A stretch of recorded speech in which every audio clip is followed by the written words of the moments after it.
Assalamualaikum warahmatullahi ta'ala wabarakatuh. Teman-temanku yang berbahagia semuanya, para penonton setia, pada kesempatan ini kita akan sedikit mencoba menguak dan menjelaskan, yaitu masalah hadis. Yang lebih tepatnya pada kesempatan ini kita akan sedikit menjelaskan masalah kitab Sunan Abu Dawud. Telah kita ketahui bagaimana selayaknya sebagai umat muslim kita berpegang pada dua, yaitu Al-Quran dan As-Sunnah atau hadis. Setelah masyhurnya kitab Al-Muwatta'nya Imam Malik, setelah itu Jami' As-Sahihain, Sahih Bukhari dan Muslim, Musnadnya Imam Hanbal. Dan pada kesempatan ini kita akan sedikit membahas itu Musnadnya Imam Abu Daud. Kita akan membahas 3 poin dari Imam Abu Daud.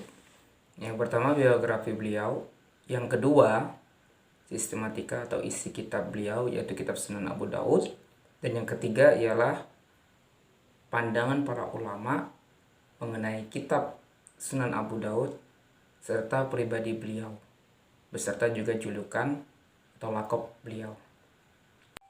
Beliau memiliki nama lengkap ialah Sulaiman bin Al-Ash bin Ishaq bin Bashir bin Shihab bin Amr bin Amran Al-Azdi As-Sijistani. Beliau dilahirkan di Sijistan pada tahun 202 Hijriah dan wafat pada tanggal 14 Syawal 275 Hijriah di Basrah, Irak. Beliau wafat umur 73 tahun. Kitab Sunan Abu Daud ini memiliki standarisasi yang baik setelah kitab Imam Al-Bukhari dan Imam Muslim, yang mana di dalam kitab tersebut terdapat 4.800 hadis pilihan. Dari hafalan beliau sebanyak 500 hadis, mana 4.800 hadis tersebut tercantum di dalam bab-bab. Beliau ini juga sangat cerdas, bahkan kecerdasan beliau tampak ketika beliau membaca isi sebuah kitab dan bisa langsung menghafalkannya. Beliau ini juga sosok yang ahli sufi, filsuf, dan juga beliau ini juga sosok yang sangat gemar menulis. Bahkan beliau memiliki banyak karya, dan di antara karyanya ialah kitab Al-Maros, Masail Imam Ahmad, An-Nasikh wal Mansukh, Risalah fi Wasfi Kitab Al-Sunan, Az-Zuhud, Ijabatus Sholawat Al-Ajuri, Asilatan Ahmad bin Hanbal, Tasmiyatul Ikhwan, Qaul Qadar, dan terakhir ialah Sunan Abu Daud. Di antara kitab-kitab karangan beliau tersebut yang paling masyhur, yang paling terkenal ialah kitab Sahih, kitab Sunan Abu Daud. Bukan Sahih, kitab Sunan Abu Daud. Guru-guru beliau Imam Abu Daud ialah banyak sekali. Salah satunya ialah Imam Ahmad bin Hanbal, Al-Qunabi, Sulaiman bin Harb, Abu Amr Ad-Dariri, Abu Walid At-Toyalisi, Abu Zakaria Yahya bin Mu'ain, Abu Khaisama Zuhair bin Harb Ad-Darimi, Abu Uthman Sa'id Al-Mansur, dan yang terakhir ialah Ibnu Abi Syaibah. Murid-murid beliau sangat banyak sekali. Di antaranya ialah Imam Tirmidzi, Imam Nasa'i, Abu Ubaid Al-Ajuri, Abu Tayyib al-Baghdadi, Abu Amr Ahmad bin Ali al-Basri, dan masih banyak yang lainnya. Itulah tadi biografi beliau, Imam Abu Daud.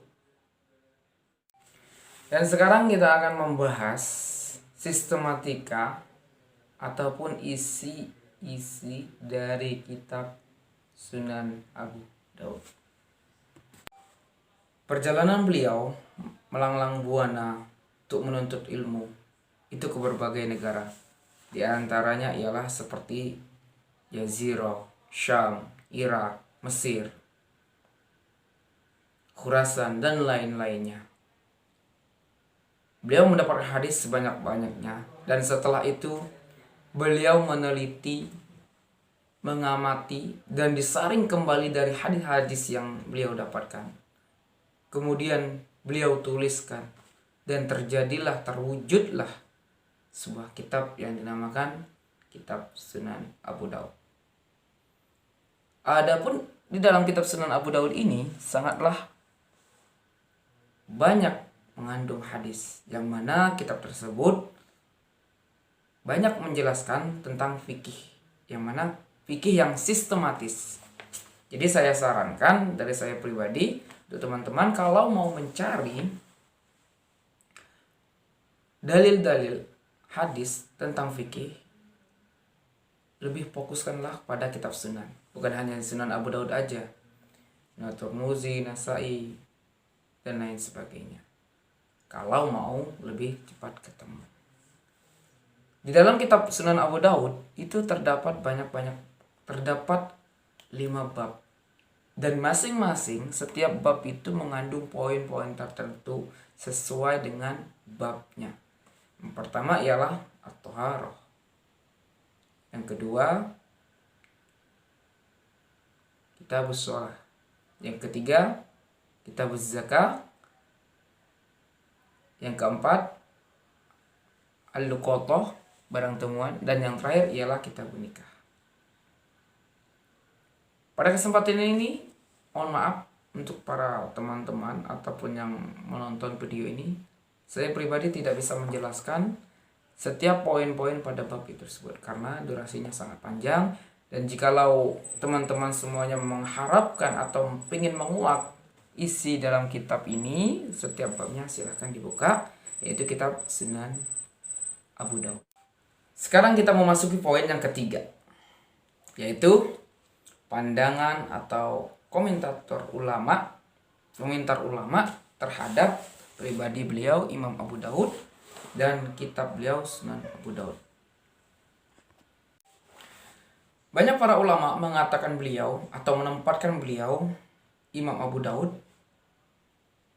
sebagai ahli hadis setelah Imam Al-Bukhari dan Imam Muslim. Imam Al-Ghazali pernah berkata, kitab Sunan Abu Daud ini sudah cukup bagi para mujtahid jikalau ingin mengetahui atau mencari tentang hadis-hadis ahkam. Imam Nawawi berkata, hendaknya orang-orang yang mengajarkan fikih dan yang lainnya itu merujuk pada kitab Sunan Abu Daud. Dikarenakan sebagian besar di dalam kitab ini bisa dijadikan hujjah, dan penulisannya juga sangat ringkas sehingga sangat gampang untuk dicermati dan diringkas. Penulisnya juga termasuk orang yang pintar dan cermat,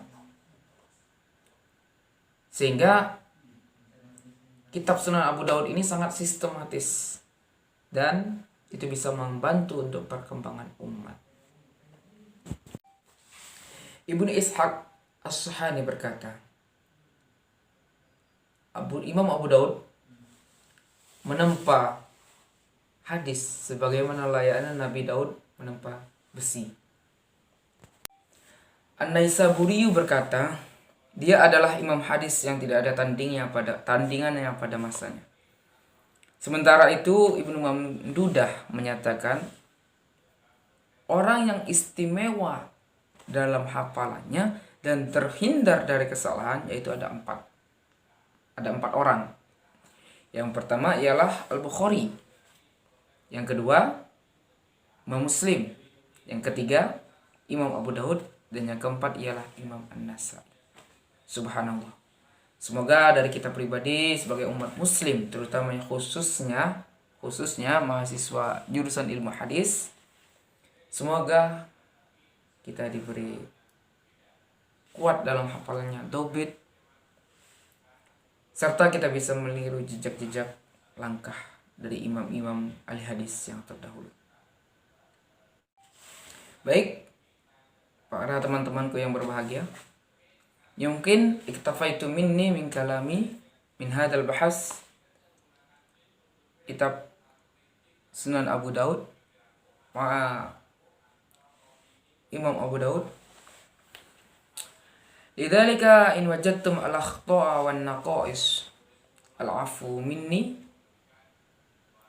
afwan katsiran min suwaida'i qulubikum.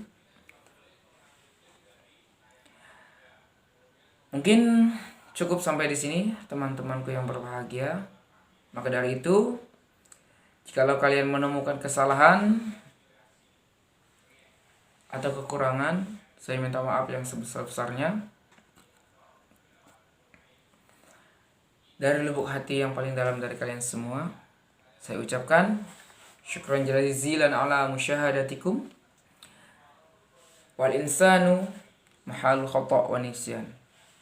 Pada video ini mungkin sangatlah banyak kekurangan dari penyampaian biografi, sistematika, serta julukan beliau Imam Abu Daud. Karena pada video ini tidak mungkin kita akan menyampaikan secara detail kepribadian beliau, sosok ulama Imam Abu Daud. Mungkin pada teman-teman bisa menambahkan di kolom komentar dan lain sebagainya. Dan itu sangat saya apresiasi. Syukran ala musyahadatikum. Alafu minni akhiran. Wassalamualaikum warahmatullahi taala wabarakatuh.